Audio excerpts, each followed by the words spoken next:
Watchmen with Eric Stakelbeck airs every Tuesday, Thursday, and Saturday exclusively on TBN. Coming up, the Elevation Experience program, hosted by Stephen Furtick, an energetic pastor with inspirational messages. This is TBN, part of the Trinity Broadcasting family of networks, celebrating 43 years of God's miracles.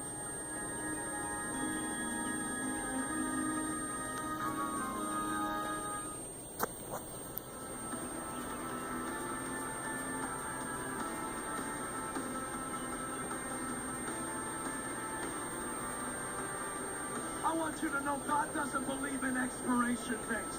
He said, bring me what you have left. I'll redeem it. I'll still redeem it. I'll still use it. I'll still put it to work. I'll still raise you up. But God cannot redeem the regrets that you do not release. If you release it, He'll redeem it. But if you don't release it, He'll repeat it. I want to speak to you on the subject today. It's all part of the plan. Frustration takes many different faces and takes on many different forms.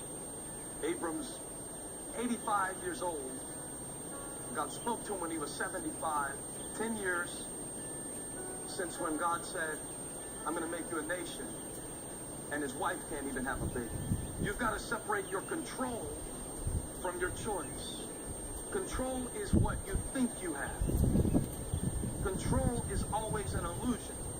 But don't ever let the fact that you're not in control lead you to believe that you don't have a choice.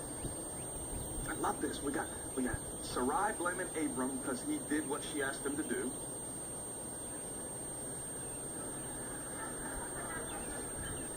We got Abram blaming Sarai, but he's the one who actually did the deed. And we got Hagar blaming both of them, and she's probably the only one who had the right to blame anybody. But yet when God comes to Hagar, she's the one that he corrects.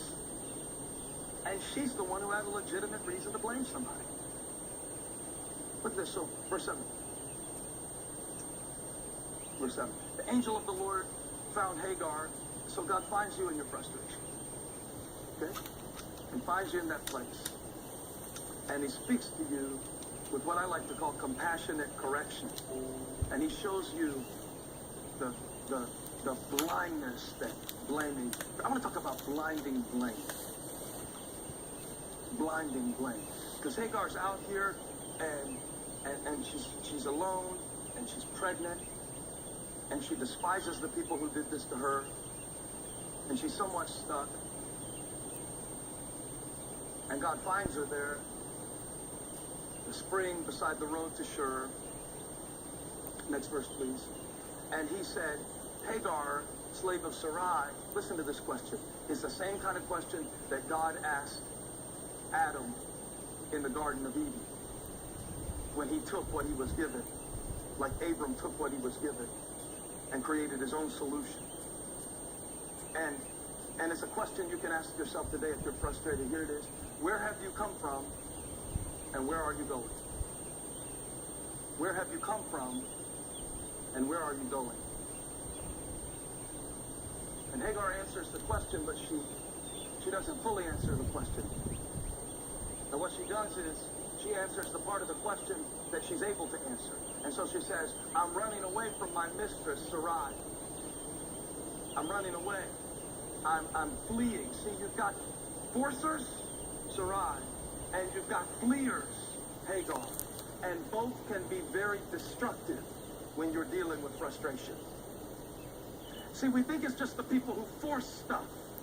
Those are the ones that we can see their frustration.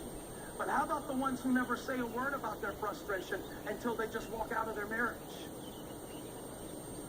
How about the ones who never say a word about their frustration until they just quit their job? And this is Hagar. She's not going to force anything to happen. She just leaves. She's just out of here. I'm not putting up with this. Nobody talks to me this way. Nobody treats me this way. I don't have to put up with this. And she's gone. This is some of you. You don't force it. You just flee it. But either way, you miss what God wanted to do. Because if you force it, you miss God's solution because you tried to substitute yours for his. But if you flee it, you miss God's solution because you're not there to see it when it comes. So we've got forcers and we've got fleers, and both are frustrated. And so Sarai says, I can't tell you where I'm going, but I can tell you what I'm running from. Did you know a lot of our lives are much more defined by what we're running from than what we're going to? Come on, talk to me in the back of the room. I know it's a tough word, but I really could use your support. I said I really could use your support in the back of the room. I'm gonna force this message, okay? I'm gonna force you. I'm a forcer. You don't clap, I'll come up there. I'll hit you with the microphone. And the angel does something crazy. Watch this. The angel says, go back to your misery. Go back to the situation that you can't stand. Huh?